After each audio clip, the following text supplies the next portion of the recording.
A real American. That's the focus of tonight's angle. And we begin tonight with a salute to a true icon, a legend of sports entertainment, a patriot, and in his final years, a fearless defender of faith, freedom, and the America First movement. Terry Jean Bollea, born in Augusta, Georgia in 1953, a true baby boomer. But you know him by his ring name, Hulk Hogan, the Hulkster. When he spoke at the RNC last summer, the reception he got was off the charts. You know, when I look out and I see all the real Americans, I think about how Donald Trump, his family was compromised. When I look out there and I see Donald Trump, I think about how his business was compromised. But what happened last week when they took a shot at my hero and they tried to kill the next president of the United States? Enough was enough, and I said, let Trumpomania run wild, brother. I think he might have even gotten a bigger ovation than Trump himself, frankly. We were all there, our staff watching this. It was unreal. And that was vintage Hulk Hogan. It was raw. It was fairly unscripted. It was unafraid. And in that moment, he gave voice to what millions of Americans were feeling, that we'd all been pushed too far. We'd had enough. Hulk Hogan, who epitomized the phrase larger than life. But generations were transfixed by him, from the golden era of professional wrestling to the global stage of politics. He showed us why getting in the fight matters and that what you fight for matters even more. I love the fact that he exuded joy, especially post-election when he joined the Angle. Laura Ingraham mania, I still got my Trump pump on. And let me stake my claim. Let me mark my territory. I was the first one, if you were there, to do the Trump dance, baby. I had that place going at the Garden, and now it's catching on. Everybody's dancing like Trump because we got America back. We got a second chance. We've repented to our Lord and Savior. He's healing the land. He's healing the people, and we're back, Jack. The Hulkster got serious, and you heard him allude to that about his faith later in life, just a year and a half ago, when he and his wife, Skye, got baptized.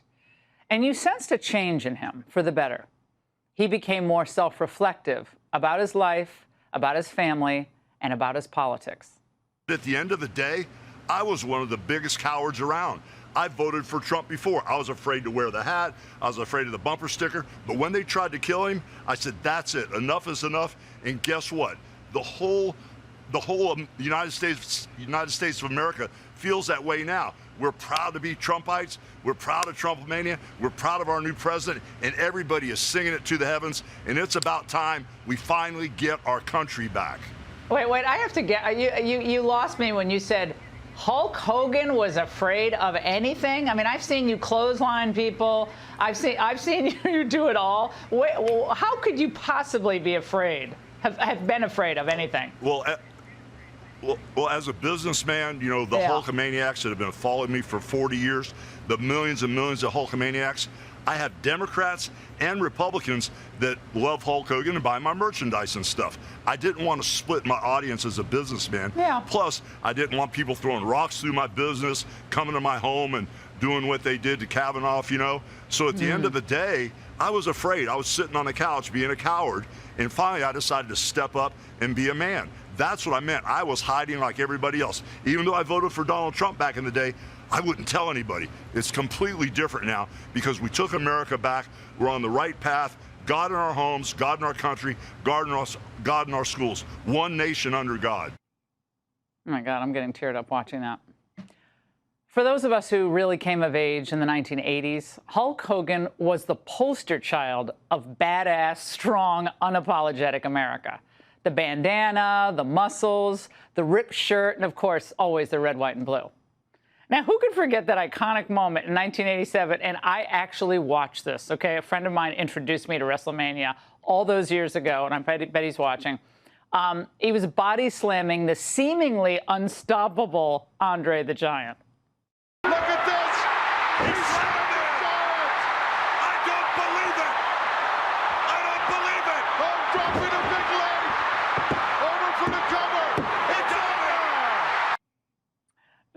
wasn't just entertainment. It was symbolic.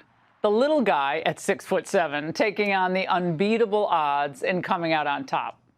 And that's the American story. And Hulk told it better than anyone. Donald Trump, his longtime friend, posted this just today on Truth Social, and I want you to read it to you. The former president wrote, "We lost a great friend today. The Hulkster, Hulk Hogan, was MAGA all the way, strong, tough, smart, but with the biggest heart. The cultural impact he had was massive. He will be greatly missed." To Sky, his wife, his family, the Angle sends our deepest condolences. And to the Hulkster, Terry Bollea, thank you for standing tall, for fighting the good fight, and for finally saying what you believed. And that's the Angle. This morning, the country received the devastating news that Terry Bollea, better known as Hulk Hogan, died at the age of 71 at his home in Clearwater, Florida. Medics were dispatched into the scene, and he was carried out on a stretcher and into an ambulance. Officials say the wrestling legend died of cardiac arrest. May he rest in peace. Hulk Hogan wasn't just a wrestler. He was a household name. When you said Hulk, people knew who you were talking about. When you said Hogan, same thing. To most, he was larger than life, figuratively and literally. Billed as a 6'7" giant with 24-inch biceps, he earned the nickname the Hulk in the late 70s, catching the eye of wrestling promoter Vince McMahon. And the rest was history. Hogan broke onto the wrestling scene clad in red and yellow, a handlebar mustache, and long blonde locks. His colorful look was meant to represent the sun, muscles, and Hollywood. But the colors that mattered the most to him were red, white, and blue.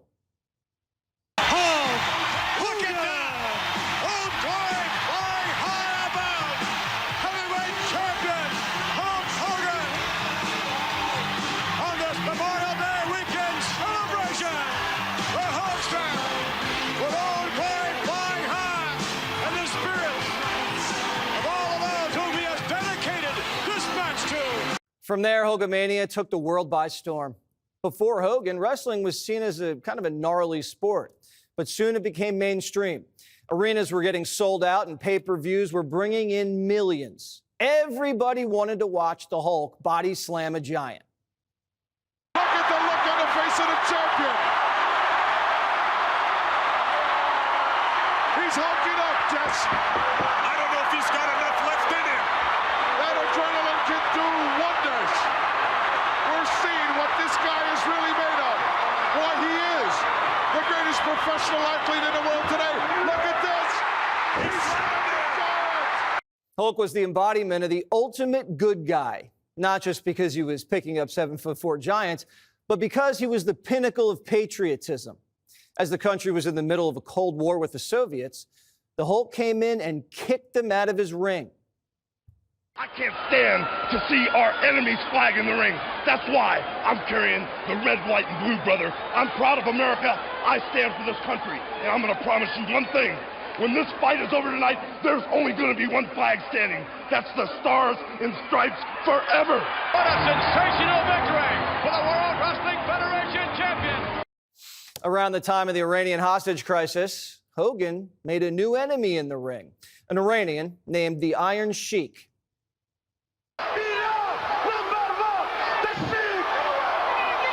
This contest is for the World Wrestling Federation Heavyweight Championship. The World Heavyweight Champion, Hulk Hogan.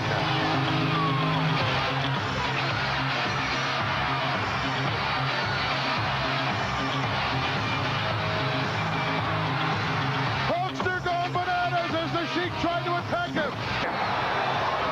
Hulkster on the warpath. What a champion! Reagan, with a little help from Hulk, ended the hostage crisis.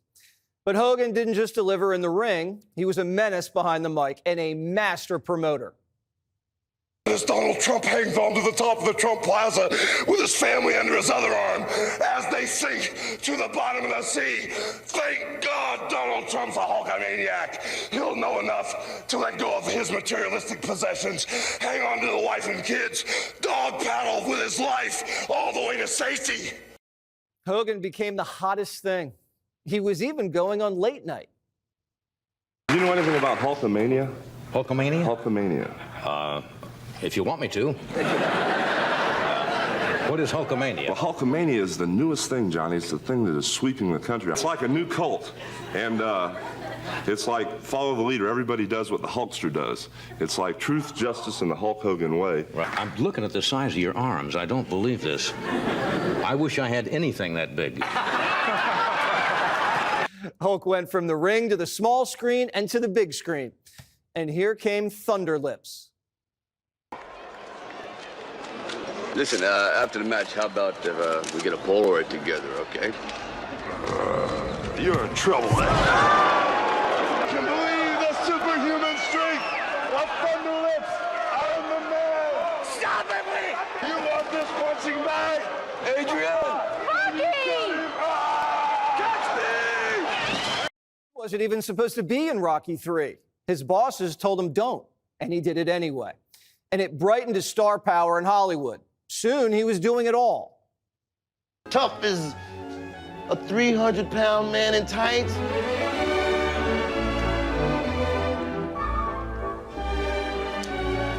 Keep the back straight. Make the arms a bow. Ah, the ballet. It enhances grace. I'm a changed man. Ah! Hey! Put me down, you klutz! I'm not a klutz anymore, Bertinsky. Oh! He's not as far along as I thought. With the WWF rocked by a steroid scandal, Hulk went full Hollywood. He was even doing commercials because Hogan could sell anything, especially deodorant. In trying to make an artistic statement, one should be careful not to let one's personal aroma do the talking. In order not to offend the critics, I recommend Right Guard Sports Stick. It provides maximum protection and the freshest scents, a sublime palette of odoriferous emanations. After all, a true artiste should be remembered for his inspiration, not his perspiration. Right Guard. After a stint in Hollywood, he was back in the ring with a new look. He shook up the wrestling universe when he ditched McMahon, and he went to a competitor. And not only did the ratings follow him, but so did the names. Hulk was bringing out Dennis Rodman and a box of cigars every night. The opening moments of WCW Monday Nitro. Hulk Hogan, Dennis Rodman, together, Eric Bischoff in tow. And two men who will form a gigantic tag team at the main event at Bash of the Beach. The wrestling war soon fizzled out, and Hogan was back in the WWE. With age and spine surgeries catching up and disagreements over the direction of the company, Hogan went to reality TV. Hey, no monkeying around. I need total silence here. Brother, check this out. I'm gonna read something to you. Tell me what you think. Hey, all you Hulkamaniacs, it's me, the Hulk. Check out my new look. Then I growl and flex. So here's the skinny on the skinny, brother. Not bad? Soon, personal controversies kept him on the sidelines. He went to war with the media and won, and Gawker went bankrupt. But while he was gone, his fans never went away. Last year, Hogan made a comeback, but with a different role, leg dropping his way into politics, shocking the world with a surprise appearance at the RNC. When they took a shot at my hero, and they tried to kill the next president of the United States, enough was enough. And I said, let Trumpomania run wild, brother. Hulkamania joined forces with Trumpmania. He was stumping on the trail and even made his way back to the Garden. I am a real American. Fight for the rights of every man. I am a real American. Fight for what's right. Fight for your life. And that would be the last time Hulk would ever walk the stage at MSG, a place he'd sold out, a place for years he was the face of. The president reacting to the death. Quote, "We lost a great friend today, the Hulkster. Hulk Hogan was MAGA all the way, strong, tough, smart, but with the biggest heart. He gave an absolutely electric speech at the Republican National Convention. He entertained fans from all over the world, and the cultural impact he had was massive. To his wife, Sky, and family, we give our warmest, best wishes and love. Hulk Hogan will be greatly missed." Hogan wasn't just a friend of the president's, he was a friend of prime times. What you gonna do when Hulk Hogan, Jesse Waters, Donald Trump, and all of America run wild on you? Love you, Hulk, man. Hulk Hogan's life represents a time when men were men and the country wasn't scared of anything. If Hogan could body slam a 500-pound giant in the ring, anything was possible for you and for the United States. He demonstrated that with raw talent, grit, and charisma, you could live the American dream. With Hulk, attitude was everything. He performed at his best in the biggest moments, but nothing was bigger than his heart. Hulk may be gone, but that raw power, electric personality, and unbreakable spirit is going to live on in American culture forever. He's touched generations. Bro knows, brother. Well, let me tell you. No, let me tell you something, brother. When you walk in this beat shop, I'm surprised that you still got the shirt on, Jack.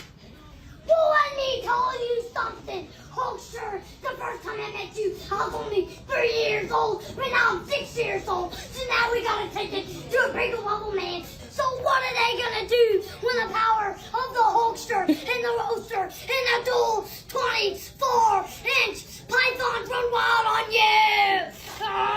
Whoa! 18 months ago, Hogan was baptized. And of course, he wore his iconic bandana. The Hulkster says that moment blessed his life. Once you're a Christian, you've accepted Christ as your Savior. You know, you're not going to perish, but you're going to have everlasting life. That belief in itself and that faith is what's pretty much the only thing that's real to me. Hogan may have left us, but Hulkamania is always going to be running wild. We'll keep that flag and carry it for you. To Hulk, no matter who you are or where you came from in this country, you were his brother. From all of us, rest in peace, brother. With another story tonight surrounding the corrupt media mob, and this is critical. This week, our years of reporting has once again, it's not the first time, been totally corroborated and confirmed. And thanks to the Director of National Intelligence, Tulsi Gabbard, newly declassified documents, there is now irrefutable truth that the Trump-Russia collusion hoax was a phony political hit job right from the very beginning. A terrible lie created by Democrats and government officials to discredit Donald Trump's 2016 victory, malign his presidency. Took 3 years of his first term. He had to deal with this crap, these lies. But none of this would have been possible without the Trump-hating conspiracy theorists that call themselves journalists, and they're anything but, on almost pretty much every other outlet. So-called reporters, they were parroting the Russia collusion hoax as a legitimate news story. No questions asked, no research done, no skepticism of their sources. They were more than willing accomplices peddling the lies and the conspiracy theories. They were more than happy to trash Trump, upend our republic, because they were angry about the results of the 2016 election. Now, this was the foundation for what ultimately would culminate in the death of the legacy media mob. They died November 5th of last year. You know, some claim that Hillary Clinton's bought and paid for dirty Russian disinformation dossier was completely verified. It was completely corroborated. That was another lie. Even after the dossier was debunked, they stood by the lie. The dossier, that's the dossier that falsely claimed, remember, that Donald Trump was with hookers at the Ritz-Carlton in Moscow, and they were urinating on him. An insane lie. And then there were others who even told their viewers that Donald Trump was a Russian asset. The hysteria of dishonesty was off the charts. Let's take a little trip down memory lane, shall we? Take a look.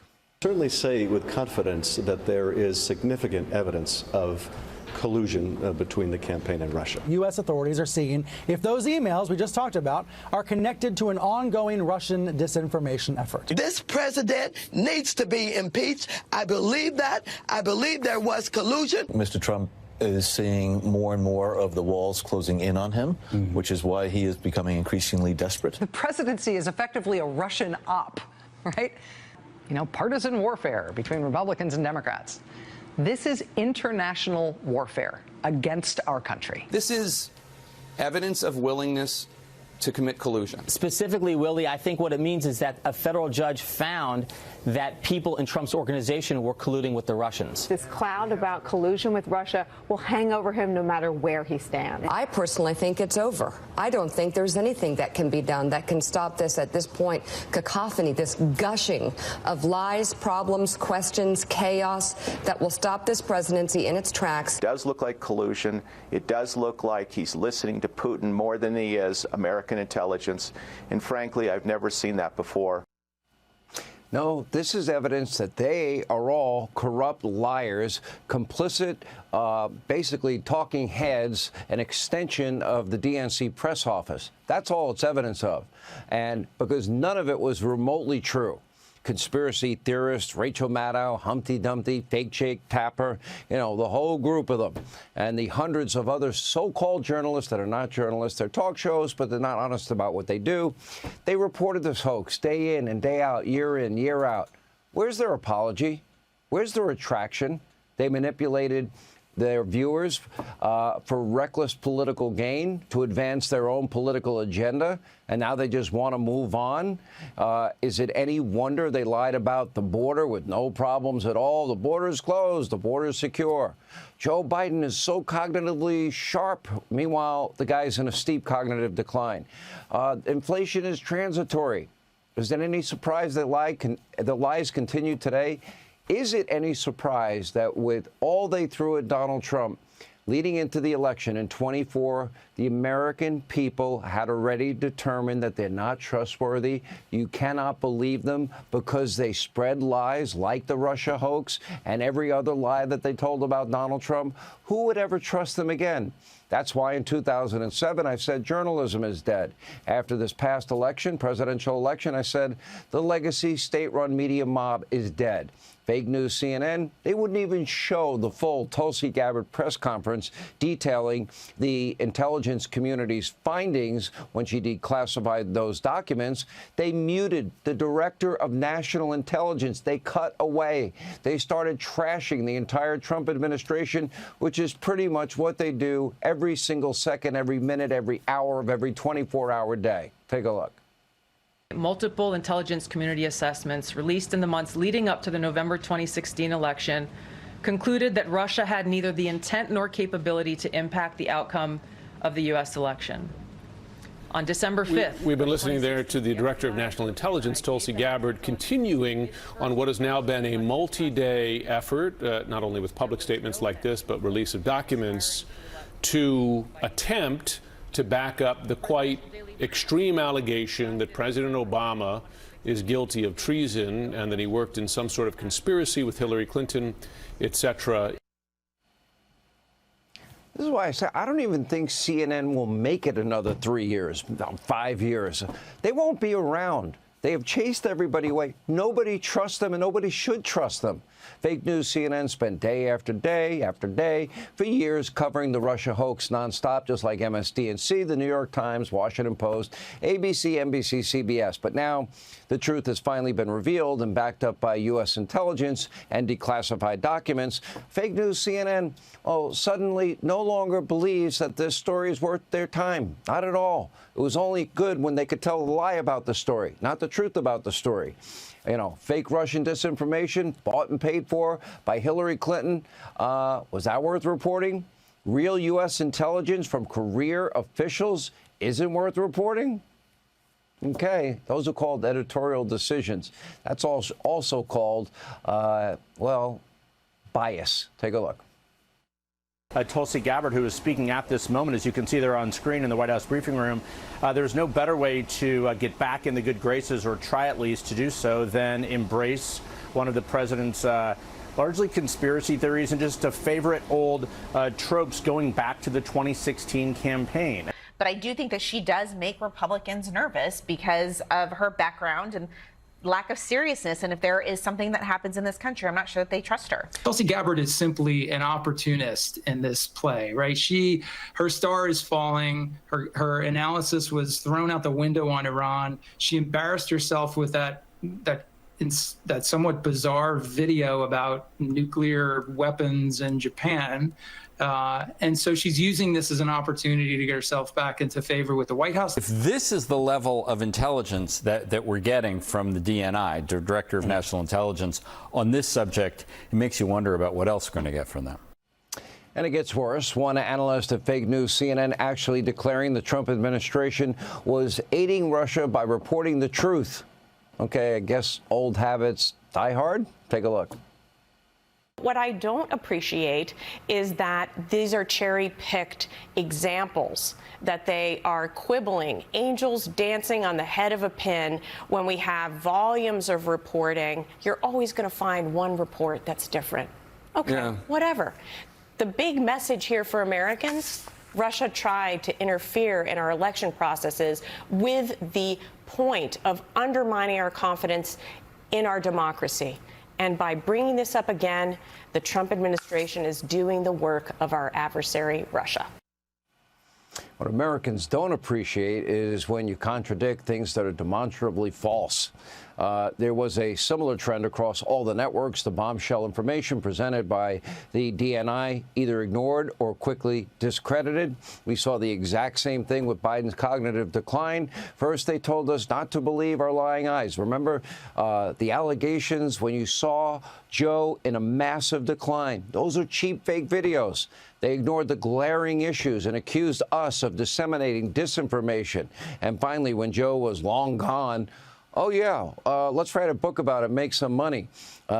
No responsibility for their role in this cover-up, how complicit they were. And now many are wondering why few Americans trust them at all. And breaking today, Biden's former chief of staff, Ron Klain, actually sat with House investigators for 5 whopping hours answering questions about his role in the cover-up of Joe Biden's cognitive decline. He defended the former president, but he admitted that even Hillary Clinton raised questions about Joe's mental fitness by 2024. Maybe she should have done so honestly in public.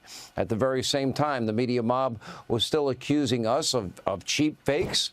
Karine Jean-Pierre talking point, for playing very real videos, not doctored at all, of Biden struggling to perform even the most basic tasks, never mind communicate. Americans weren't fooled. And in November, they sent Democrats packing and the media mob an important message: we will never trust you again. You have lost our trust. Sadly, that message has fallen on deaf ears. And it wasn't just some small story. It was a relentless narrative that actually ruined lives. What they did to all of us with this hoax is unforgivable, and it demands justice. And now they want us to forget that they ever said this.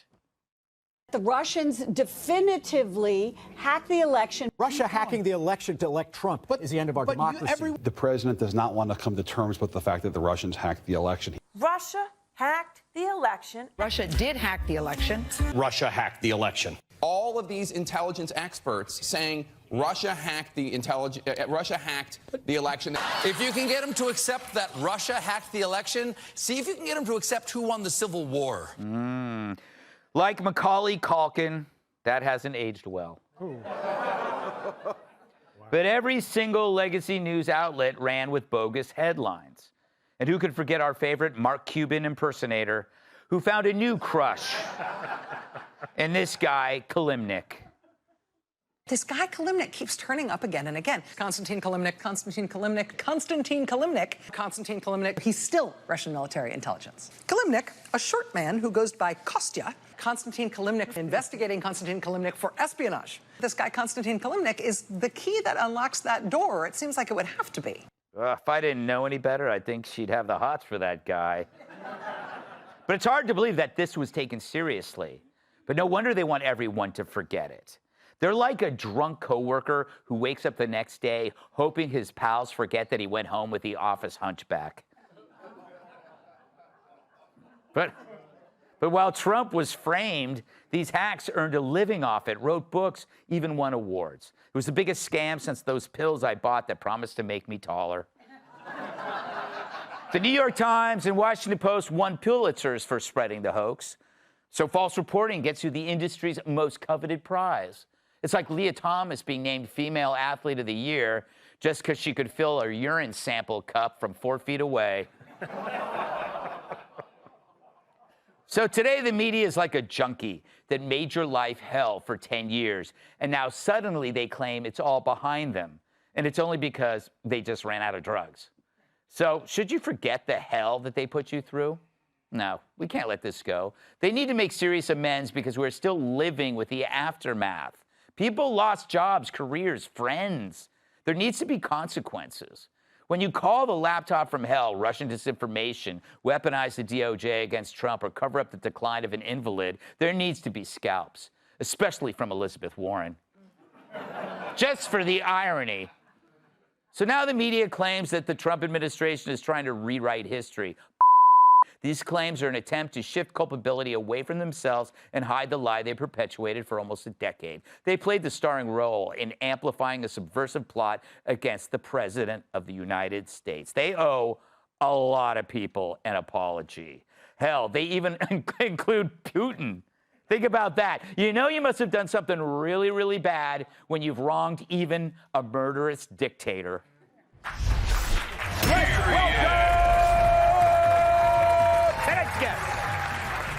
In high school, he was voted most likely to still look like he's in high school. Host of the Guy Benson Show, Guy Benson.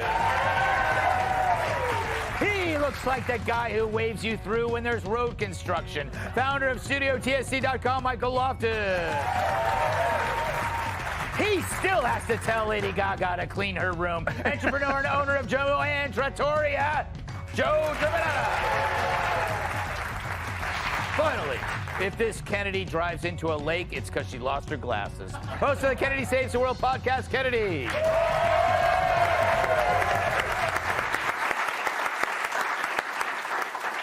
Guy. Greg, can we just start with a fact check? You said earlier in the monologue that you don't have a safe word. We both know that's not true. And it's Stairway to Heaven. So just pull those together. I just want to get that out of the gate. Why, correct thank the record. you. You're very welcome. Literally getting it out of the gate. What is, do you feel that we should move on? Not from that joke, but from the whole Russian thing. Isn't that convenient now to move on? They didn't want to move on then. Well, it's hard to move on when we're getting new information, right, and new disclosures. And I have to admit I'm a little obsessed with the Hillary Clinton detail. I have no idea if it's true or not, but the idea that they had to sedate her because she was having these bouts of violent anger and cheerfulness. So that the anger actually kind of works, right? That makes sense. That tracks for Hillary Clinton. I don't remember the bouts of cheerfulness. Maybe she has a really good poker face on that one. But can you imagine if they were sedating her because of these mood swings before the election? What sort of horse tranquilizers did they need after the election for this poor woman after she lost something that she was expecting to win? So that's the detail that I keep reading up on, and I hope we learn more about it. Yes, it is amazing. And I like I said last night, Trump is not going to try to put her in jail because that would only make Bill happy. Loftus, your life, you could argue, was already ruined before this hoax could ruin it. Yeah, it was pretty bad. Yeah. Pretty bleak. Then I got the new cardboard box. Yes. Good for you. It's going great. Here's what I want. I want less press conferences and more jail time. With all of these new stories coming out, I'm tired of getting right to the edge and then nothing happening. Mm-hmm. It's like playing at the deep state casino and learning a new card game. And they're like, oh, I'd bet it all. What do you have? Oh, I got Hillary Clinton and an illegal server and a bunch of emails. Like, oh, sorry, you lost. Try another hand. What do you got? Oh, I got a handful of Bidens and a laptop and a bunch of emails and eyewitnesses. Ooh, sorry. Why don't you play another hand? What do you got? I got Deep State, I got Comey, Clapper, Obama, all of them. And they're like, ooh, play another hand. Is this analogy going to keep going? Yes. Yes, I have. Thank God it wasn't bowling. You would do 10 frames. And then... It was going to go. But I guess it won't now. What was the last part of your long, arduous analogy? Oh, it was just more, I want someone to go to jail. Yes. I'm tired of being,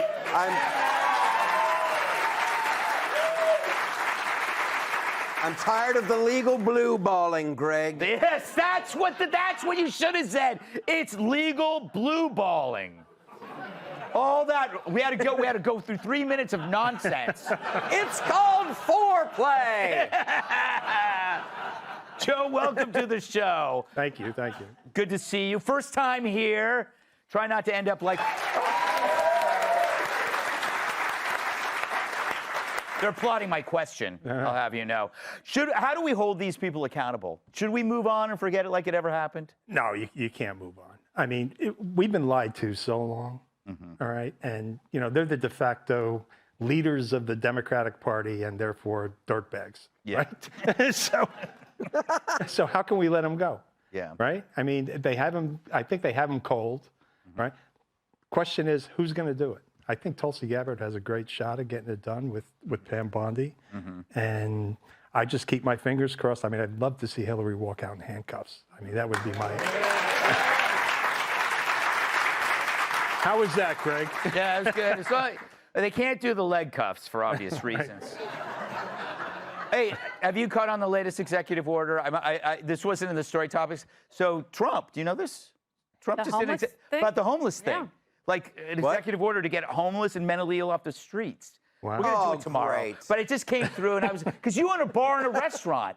This is like what you've been hoping for decades. Yeah, I mean, we had to fight off the migrants, right? And then now the crime is coming back. I just got robbed in the store. Yeah, I just got burglarized. Some guy walked in, opened the cash register, took the 20s, and walked out the door. Did he look like Brian Kilmeade? No, Jesse Waters. Jesse Waters. He hides it in his hair. I'm sorry to hear that. Kennedy, It was Zoran Mamdani. He's like, I'm not even mayor yet, but thank you. I'm going to go ahead and take this in my little Ugandan purse and just skitter away. La, la, la. I don't even know what that accent is, but it must be racist. So what do you... It's African American, like Zoran Mamdani. African American Asian. Triple A. All right, where are we, Kennedy? No. Finish this up. You ask a question. What do you think? You know what I think? And I think you guys are going to like this. Lock her up. Lock her up. Lock her up. Lock her up. You are so craven. Yeah, it's not gonna work. It's not gonna work. You gotta go for Brennan. You gotta go for the lower fruit. And he really was the one behind it. You're not gonna get Obama because you can. See, I still, we talked about this last night. I still struggle. Who was the chicken and who was the egg? You know, who had the idea first? Was it Hillary and the DNC, or was it John Brennan whispering in her ear like, look, you've got this. There is 95% certainty you are going to be the next president of the United States, and I will serve at your will and pleasure as the director of the CIA. Thank you, Madam President, almost. But if for some reason you start going down a slippery slope, let's cook up this whole Russian thing. But I don't know if she came up with it first or Brennan. I don't have a problem with both of them seeing total accountability. And James Clapper, don't forget, he sat before a Senate committee going, when asked, have you ever wittingly lied to the American public? Well, I don't believe we have ever wittingly lied to the American. Yes, you lied to them, you spied on them, and Edward Snowden was right. Yes. And you know what I say? Clap on, clap off, huh? Yeah. You don't know why it's funny. No, it doesn't even make sense. But it got a laugh. Last night, I thought I would do it again. Much like your beard guy, it always gets a laugh. We are... We're changing our safe word to lower fruit. I just wrote that down. That's the new one.